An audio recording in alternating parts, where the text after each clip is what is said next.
Welcome back to the Marco Martinez Show. How's everyone doing today?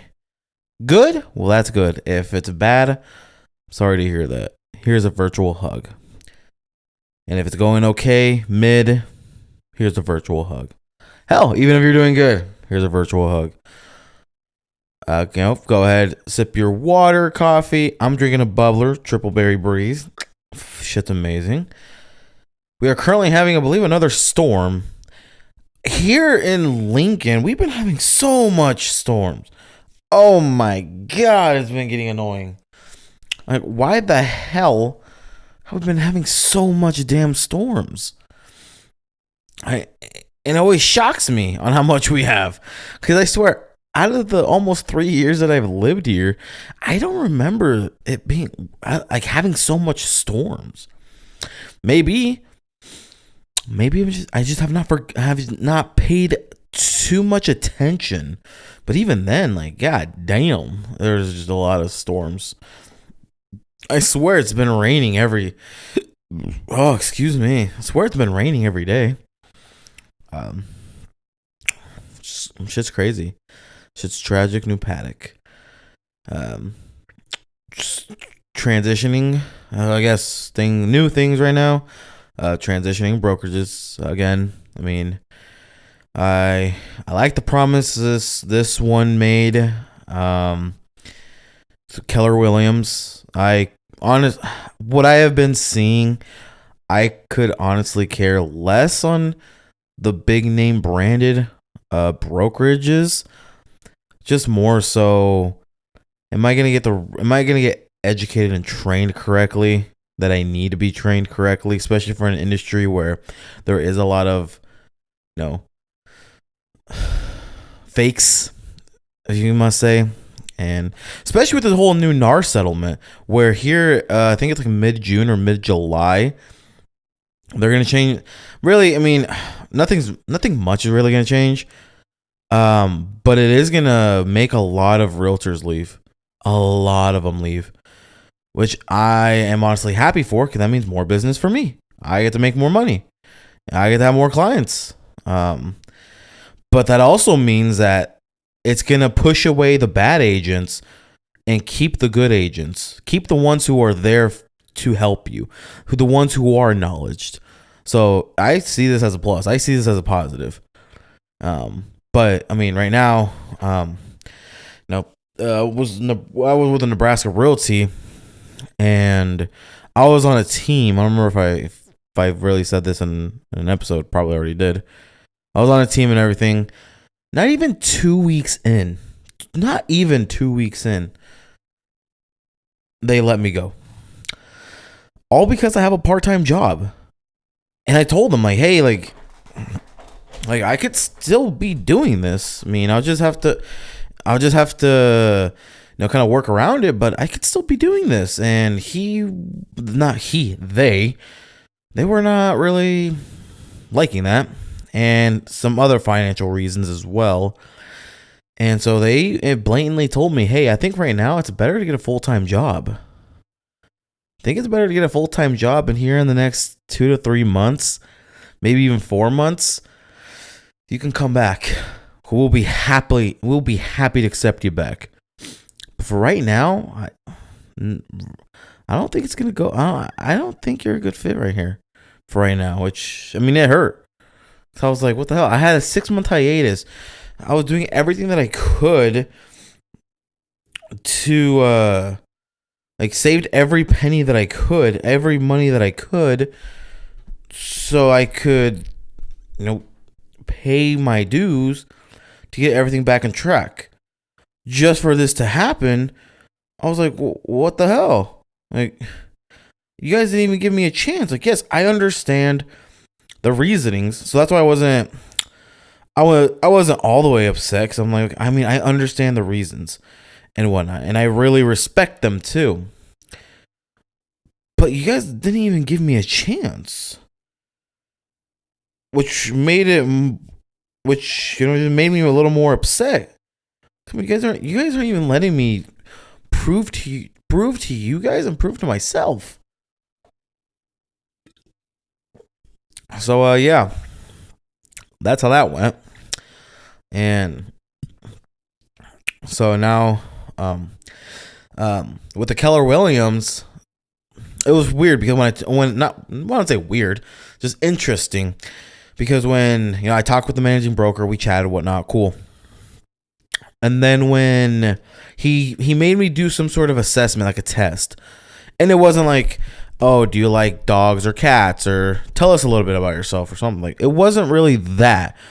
It was more so, okay, like how fast can you answer things? How can you do this? How can you do that? That's really what it was. That's really what it was. And I didn't think much of it until I showed up and he showed me the results. And that was what made it interesting, because then that's when I was like, oh shit, that's why I am the way I am. Because on some of them where he's like, you're not really much of a fan of rule. Like, you can adapt to it. You don't mind having set rules, but you don't like being micromanaged. I'm like, that's so fucking funny, because that's true. I hate being micromanaged. It's teach me what you need to teach me. I'll do the job the way you need to do it. I mean, I'll do it my way as well, but teach me what you need to teach me, and then stop breathing down my neck. I got it from here. And it said, and a preference was being a single agent. Like, that's me. I was like, when I thought about it, I'm like, that's a little interesting, because the two teams that I was with, I got kicked out of both of them because I hated the corporate structure that they had. Like, don't get me wrong, I don't mind a corporate structure. Like, you have your CEO, your HR, and whatnot, because it's a business. They have set systems to be successful. You have the brains of the operation. Then you have HR. They take care of people. You have, like in retail, you have HR. You take care of people. You have the front end. They take care of the front end. You have management for food. They take care of the food. Like, you have people there to take care of that. So I understand in their sense, but they made it too corporate, where it's like, these are standards that we have, and I mean, I get it, standards are standards, in order for you to be on the team. Obviously there's ways for you to not be on the team, to get kicked out. But the way the decision that happened based on my event wasn't like an altogether like corporate structure, because some lady there who's in HR, she comes from that. She comes from that corporate structure type of way. I think she even has a company based out of it. So when she came into play, I'm 100% certain she made the decision and talked to them and said, this is, for the better of him, this is what we should do. And so so she has a corporate mindset, and that I don't like in some ways. So yeah, so that happened with them. But it was interesting knowing, he's like, that's probably why you haven't strived in a team environment. You're more of a single person. And I mean, that doesn't mean I can't run a business as a team. I can't be a team player. Because also, when it came to like a team player, it shows I'm also a great team player. But when it comes to rules, like restriction, like just strict rules and whatnot, that's where he's like, that's where you don't strive. I'm like, that's funny, because that's true. And it's just a bunch of other things. And he was like, here's the thing, like, don't look at what you have as negative. That's you. Look at it, that's how you are. Like, if you're introverted, I mean, yes, learn how to be a little bit more extroverted, but also learn like what qualities of being introverted can actually make you strive in your business, and what qualities as an extrovert can make you strive in your business. Like, it's one of those. And I'm like, because when it comes to me transitioning to being an agent to then investing, I want to have a team. I want to, because I can't manage, if I have, a couple apartments and let's say a retail shop or a couple apartments and a gym. I can't manage everything by myself. I'm going to have some help. And so, so having that team like structure, it isn't bad. But at the same time, I'm also going to make sure that I don't have like a corporate structure though. It's like, yes, I'll have my people, but at the same time, I want to also be part of the decision making, because if you're only doing it based on how you feel, what if me being, the CEO or like the owner or whatever, what if I see things differently and say, okay, well, this person's struggling with this. Like, okay, well, this person's struggling with rent. Why are we going to kick him out the team? Let's see ways on what we can do to help him.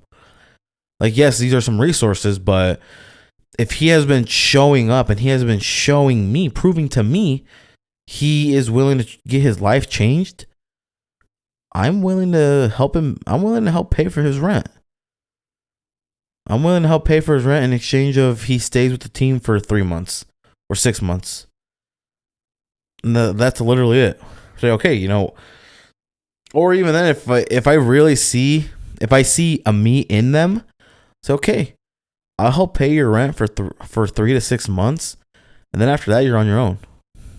Don't need to pay me back, because honestly, the closings you make you're paying me, but don't pay me back. Like, you needed that little bit of help, and I'm here to give you that little bit of help. This is why you joined the team. Obviously, I'm gonna make sure they don't use me, but it's like, this is why you joined the team, to get help, to thrive in business and to thrive for yourself. And if you need that little bit of help, I will. But if you need that little bit of help, but I see you're putting in the work, I'm gonna help you. Because how nice would that be, getting 3 to 6 months of your rent paid? Then you're like, okay, throughout all that time, I now can save the money that I'd be using for rent to then start paying rent on time and in full, and now be able to maybe get a new car for the time being or something. You know what I mean? And so, that's just me. That's just my thinking. That's just kind of how I am. So, like I said, it's kind of how I am. And yeah. Oh, and then also, go follow my YouTube channel. It's just my name. I'll probably link it down in the description, because what I'm gonna try to do is record. I know I've tried it before, but because what I want to do is, you can hear it on the podcast. So that's also the beauty on the podcast. You can hear it. You can see and hear me talking. Well, not all see me, but most of the time hear me wherever you need to be, but also see my journey, hear my journey. Then if you can also see the behind the scenes of my journey, I then hope to be an inspiration to someone who has either a similar dream or something, a different dream, but are in current situations that I am, because then I want them to be like, to not, sleeping, man, I can't fucking speak. Crying themselves to sleep because they don't know how the fuck they're gonna do it tomorrow, and all this fun stuff. Like, I want them to be able to listen to me. I want them to be able to see me, the behind the scenes, and say, "Wow, maybe I can do this. Maybe this or maybe that, because it's true. You can fucking do it." And so it's like, that's kind of my thing. Because even if 5 to 10 years later, I am being consistent with the YouTube, the podcast still, and I'm way overly thrived in my business.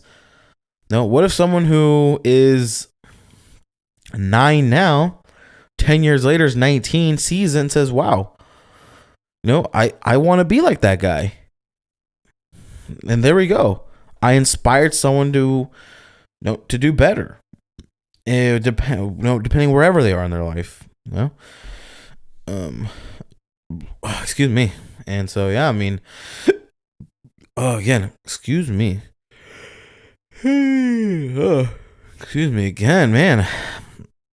I have excuse me right now.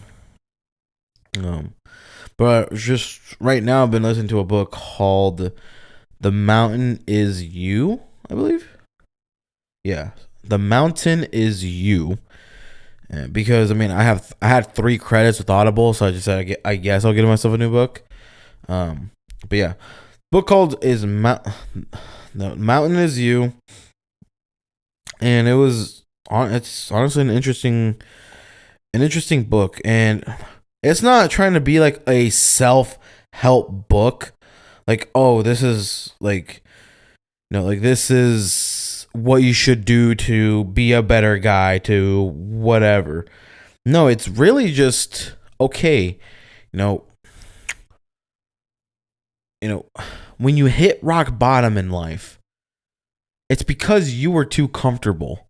You were too comfortable with the distractions that the reality of life came to you, and now that the distractions can't distract you from reality, you're starting to realize, oh my god, I have hit rock bottom. But don't see that as a negative as well. What can you learn from that to better yourself? Like, it's something like that, which kind of made me think, like, in my current situation, like, wow, some of it makes sense.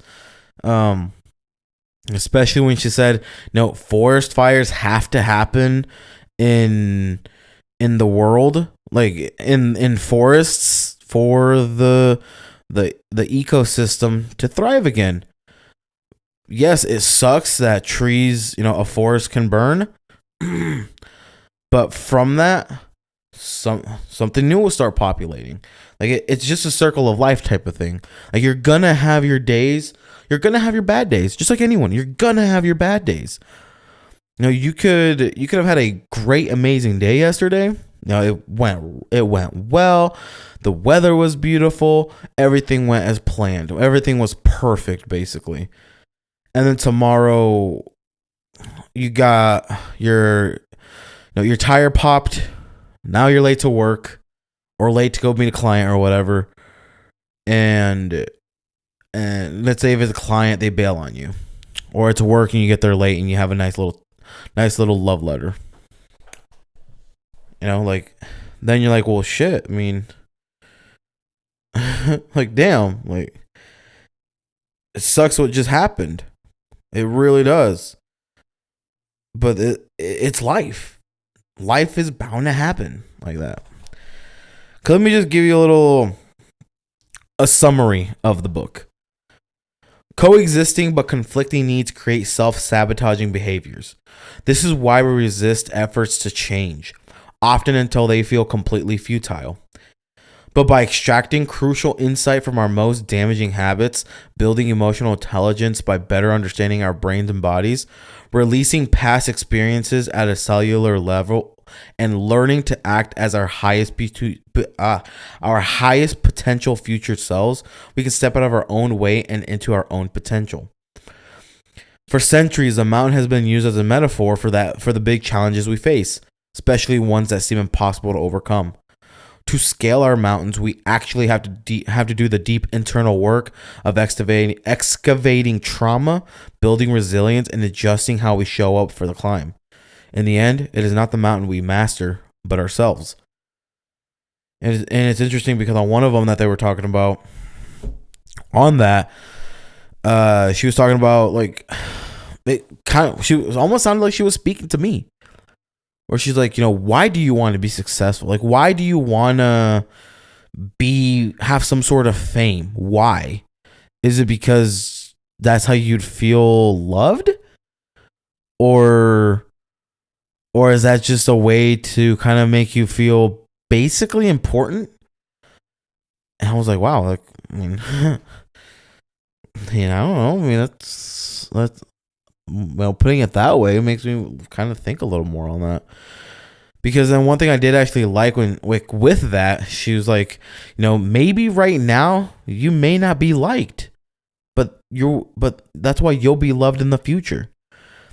Maybe right now, your financial your financial struggles right now are your financial struggles, but that's for you to learn. Because if you really have a gut feeling that you don't want to fucking be in your current situation, and you're put in situations like your current ones, it's almost for you to kind of sit down, write, and like write about whatever your negative habits are, and then on and really fix them. Do something to get the hell out of there, because we make ourselves too comfortable. Because then she was also saying, like, what, like, when it came to success, she was like, what about the fear of success? Like, what about success scares you? Is it because of you have more responsibility, or is it because you just won't be liked more, and a bunch of other stuff? And like the liking part, kind of made me think a little bit, because I'm like, when younger me and even kind of current me, I mean, I have a girlfriend and she loves me, and I love her too. And with like being successful, like to me, I'm like, oh, that that can build my wealth and do this and do that, and I can sell and all this fun stuff. And part of it, she's like, if you feel like you're not liked right now, what makes you think being successful will make you even more liked? You're honestly probably bound to be more disliked than liked, because when people are envious of you, they're going to be jealous, because that's human nature. They want to I forgot what she said about like human nature, like human something, but she said everyone's going to judge you, and like people are going to judge you whether you're successful or not. Especially when you're successful, it's going to be worse, because you're in a current situation that they would like to be in, and they're not. So that's why they're going to judge you. They're going to hate you. I'm like, man, like, nope. And we kind of think about it. I mean, that is true. I mean, think about it. If I won't say like a famous doctor, but if you just are thriving in your job, like you're moving up, or you do start a successful company, or become a famous actor or artist or whatever,